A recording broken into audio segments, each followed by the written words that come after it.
주의석.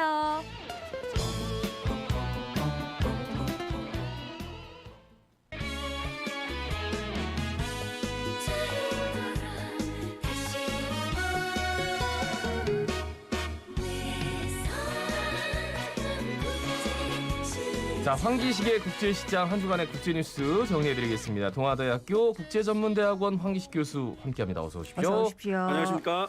저는 이 뉴스를 봤을 때 조금 저도 많이 마음이 좀 짠했는데 최장기 군주시죠. 그러니까 영국의 엘리자베스 2세 여왕의 남편입니다. 필립공. 이분이 99세로 이제 별세를 했습니다. 전해주실까요? 그렇습니다.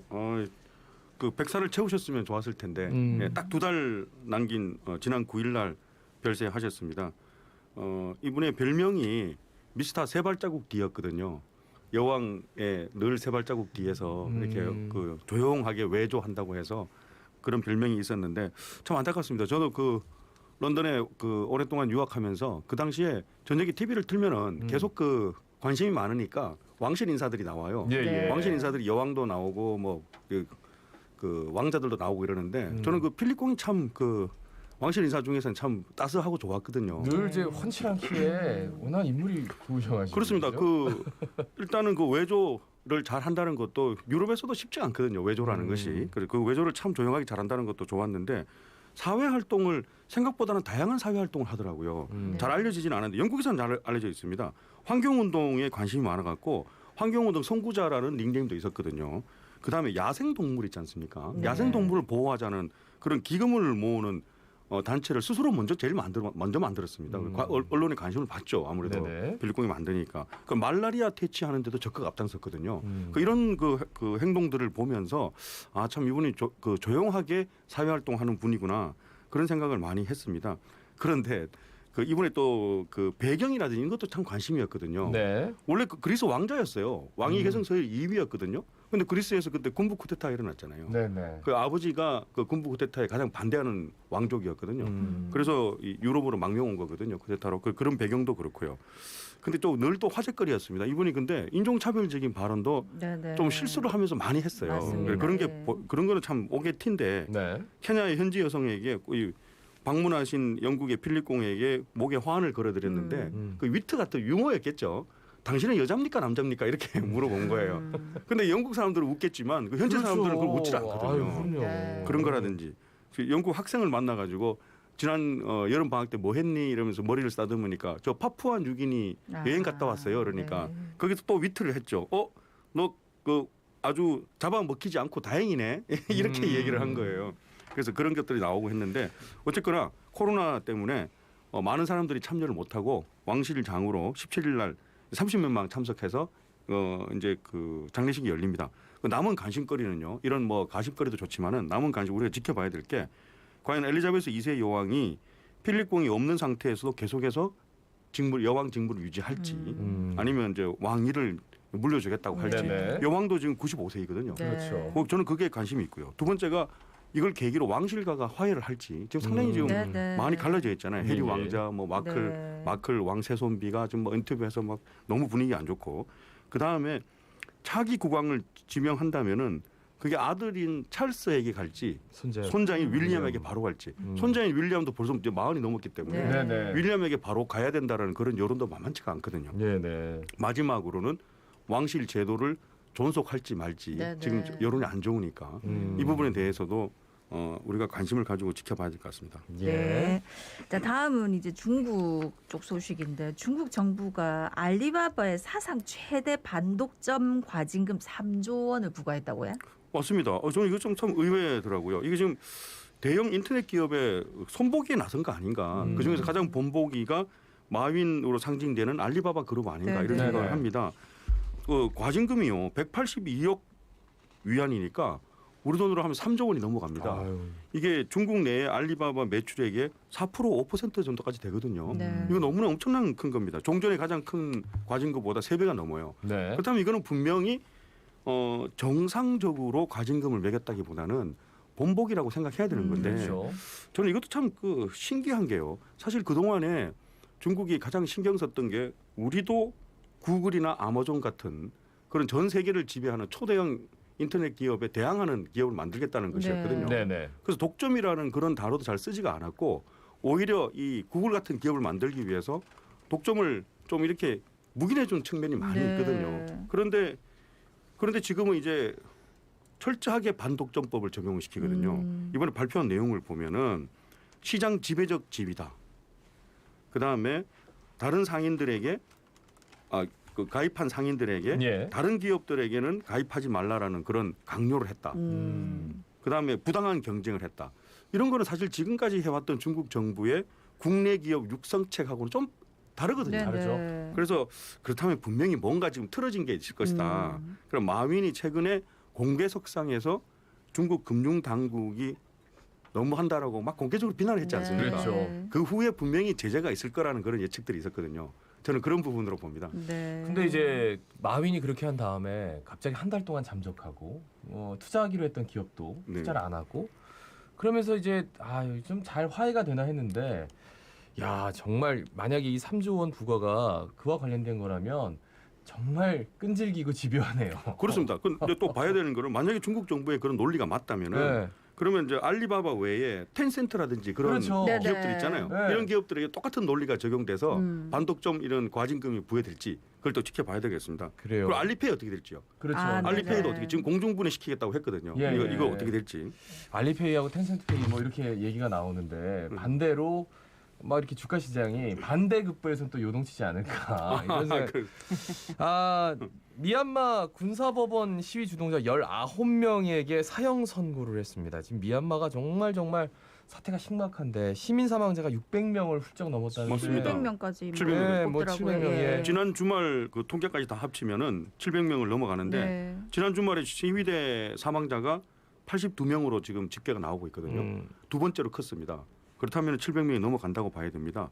그런데 하나 더 말씀드릴 거는 거기에 대항해서 미얀마 군사법원의 첫 사형 선고가 지금 선고가 내려졌거든요. 예, 예. 19명 시위 주동자 19명의 사형 선고를 내렸는데 미얀마 군사법원이 이게 뭐냐 하면은 미얀마 군의 날 가장 많은 사상자가 났던 날이지 않습니까? 네. 27일 날 지난달 27일. 그때 양곤에서 칼은이나 곤봉을 사용해서 시위를 진압하는 병사 한 명을 살해했다는 거죠. 그 한 명 살해죄로 시위 주동자 19명에 지금 사형 선고를 내렸습니다. 군사법원이. 군사법원의 사형 선고니까 더 이상의 상급법원에 항소가 없죠. 없잖아요. 네. 바로 단심이거든요. 예. 그렇다면 이제 선고가 내려졌으니까 진짜 19명에 대해서 사형을 집행할지 이 부분에 대해서는 국제사회가 지금 계속 관심을 가져야 됩니다. 지금 계엄령 상태니까 여기에 대해서 감형하라라는 것은 상급법원에서 논의하는 것이 아니라 지금 훌라잉 최고사령관만 감형하라라는 명령을 내릴 수 있거든요. 사형이 집행되면 어떻게 되겠습니까? 군사 한 명을 죽인 이유로 살해한 이유로 19명이 지금 사형 선고를 받았으니까 이거는 좀 큰 문제가 있다고 보고요.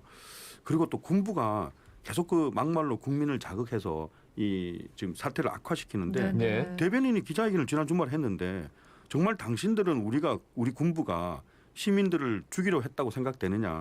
만약에 정말 우리가 시민들을 죽이려 했다면은 1시간에 10명 죽이고 이런 사상자가 아니라 1시간 내에 우리 총 쏘면 500명은 충분히 죽일 수 있다라고 아이고. 그렇게 얘기를 했습니다. 그래서 우리는 당신들이 얘기하는 것처럼 그렇게 중화기를 쓴 적이 없다. 왜 그러느냐 이렇게 한 거예요. 네, 예. 그렇지만 실제 보도 사진을 보면 기관총 막 이렇게 쏘는 모습이 네. 나오거든요. 근데 그게 기관총이 아니라는 거죠. 그러니까 총인데 아니라는 거죠. 기관총은 안 예. 썼다. 이게 의심하는 진짜 것처럼 강간인데, 그렇게 이거는. 했다면은 1시간에 500명은 충분히 죽일 수 있다 이렇게 발표를 하는 거죠. 네. 그래서 이런 얘기를 듣고 이제 앞으로 지금 시위가 어떤 식으로 전개되냐면은 스스로 시민군이라고 명칭하고 있거든요. 네. 더 이상 그냥 돌멩이 던지는 게 아니고 네. 시민군이라고 명칭하면서 소수민족의 무장단체하고 지금 계속 결합하고 있습니다. 네. 그래서 네네. 지난 주말에 당하고만 있지 않겠다. 총을 들고 경찰서를 습격해서 경찰관 8명이 사망하는 그런 네. 이제 시민군 내전 형태로 지금 퍼지고 있습니다. 그러니까 이게 국제사회에서 특히나 유엔이 아무것도 하지 못하는 상태에서 계속 방치하다 보니까 시민들이 무장을 하고 내전까지 갈 수 있는 가능성이 굉장히 지금 높아지고 있는데 내전 가면 더 많은 사람들이 네. 다치고 그럼요. 죽거든요. 예. 소수민족들은 잘 무장되어 있으니까 네, 그렇죠. 네. 무장단체하고 손을 잡게 되면은 완전히 내전이죠. 좀 어떤 식으로든 빨리 좀 해결이 났으면 좋겠는데 날마다 안타까운 소식만 들려서 더 걱정입니다. 자, 다음은 터키와 유럽연합의 정상회담 관련 소식인데 뭐 여기서 외교 관련 논란도 있고 뭐 시끌시끌하더라고요. 무슨 내용입니까? 참 이것도 참 외교적으로는 드문 일입니다. EU는 유럽연합은 개별 국가 회원국의 대통령의 총리들이 있잖아요. 네. 그렇죠. 27개 나라에. 그거 말고 EU는 하나의 나라로 보기 때문에 EU의 정상이 두 사람이 있어요. 어딜 나가면 외국에 나가면은 정상 대우를 해줘야 되는 두 사람이거든요. 하나는 상임의장입니다. 우리말로 하면 국회의장. 네. 하나는 집행위원장입니다. 우리말로 하면 대통령. 대통령. 네. 예. 이 두 사람은 늘 정상 대접 받아야 되거든요. 네. 이 두 분이 터키에 지난주에 터키에 정상회담을 하러 갔는데 터키가 뭐가 지금 뿌리 난 건지 정상회담 자리를 한 사람만 딱 배치해 놓은 거예요. 아이고. 그래서 거기에 남성 국회의장이 앉은 겁니다. 그럼 마침 그 EU 집행위원장 대통령은 최초의 여성 지금 대통령이거든요. 이 사람은 자리가 없고 외무부 장관하고 나란히 앉는 옆에 배석하는 사람 자리만 딱 남겨놓은 거예요. 허허. 그래서 이 화면에 뭐가 잡혔냐 하면은 그 남성 국회의장은 들어가서 바로 앉고 여성 대통령인 이분은 자리가 그 배석자 자리니까 네. 앉지를 않고 계속 헛기침을 해요. 이러면서 그래서 헛기침을 했는데 거기 앉아 있는 사람 다 무시하고 있는 거예요. 그래서 결국은 배석자 자리에 앉았습니다. 상당히 어색한 모습이 네네. 보여지는 거고 유럽으로 돌아가면은 유럽의 시민이나 국민 여론은 좋아지지가 않잖아요. 이게 뭐 하는 거냐. 그렇죠. 그래서 그런데 지금 엉뚱하게 어디로 화살이 가냐 하면은 그런 자리를 배치한 터키 측에도 분노를 하겠지만 네. 죄송합니다. 네네. 남성 국회의장 도대체 뭐 했냐는 거죠. 네, 그렇지. 본인은 거기에 자리에 딱 앉아 있고 네. 같이 간 그 여성 EU 대통령은 저렇게 하고 있는데 그 사람은 도대체 뭐 했냐는 거예요. 네. 거기에 그럴만하네요. 대해서 지금 계속 비판 여론이 나오니까 너무 이 사람이 당황을 해가지고 예. 그 인터뷰를 했습니다. 죄송하다. 정말 나의 실수였다. 앞으로 같은 상황이 오면 다시는 그렇게 하지 아, 않겠다. 그 남성 의장이. 남- 남성 네. 의장이 예. 나는 터키하고 외교 다툼을 피하고 싶었을 뿐이지 여성 EU 대통령을 안 도와주고 싶었던 게 아니다.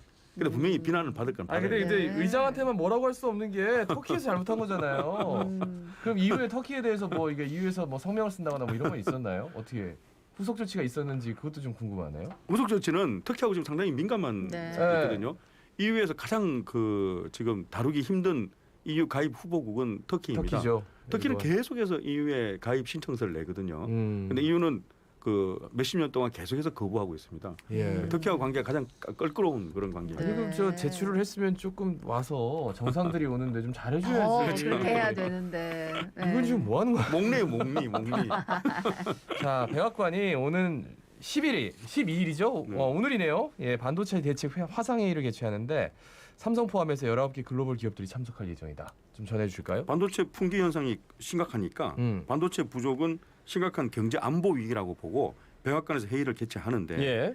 열 몇 개 전 세계 글로벌 기업들 다 초대하고 네. 거기에 지금 국가 안보 보좌관도 참석을 하고 상무장관도 참석을 하더라고요. 심각하다고 보는 거죠. 그런데 거기에 한국 기업은 삼성전자가 초대를 됐거든요. 예. 나쁜 주제는 아니지 않습니까? 그렇죠. 한국에도 영향을 미치니까요. 반도체 부족해서 자동차 생산도 못하니까. 문제는 삼성에게 압박이 들어오면은 삼성은 미국에 국내 투자하라는 압박을 받거든요.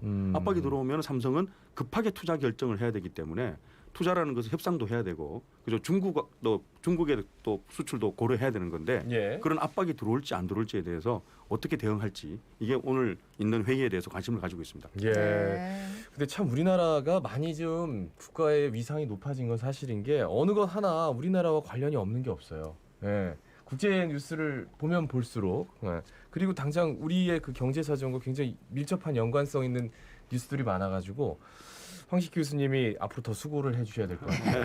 네. 예, 알겠습니다. 그래요. 네. 오늘 저 말씀 잘 들었고요. 아무쪼록 좀 이게 저 미얀마만큼은 빨리 좀